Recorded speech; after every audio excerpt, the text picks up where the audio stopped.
In one of the most anticipated decisions from the Supreme Court, it was decided that the government cannot add a question to the 2020 census asking people if they are a U.S. citizen. But as KETK's Washington correspondent Alexandra Limon explains, this is not the final decision because the case was sent back to a lower court. The U.S. Supreme Court blocked the Trump administration from asking people if they're a U.S. citizen on the census, at least for now. I'm very pleased with the news.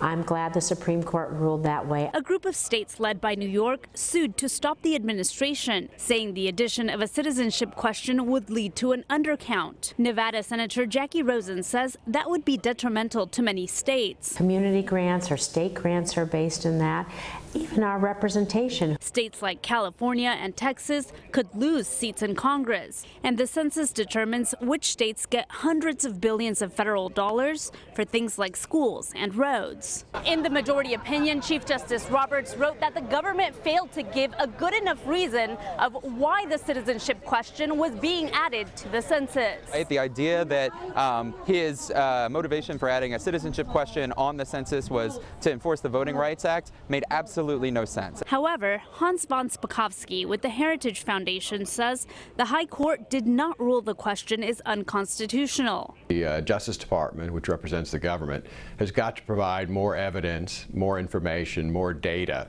to the lower court. But if they do that, and they satisfy the court, well, then they can add the citizenship question. It's unlikely it would happen before the 2020 forms are finalized and printed. In a tweet, President Trump suggests delaying the census until the case is resolved. In Washington, Alexandra Limon, KETK News.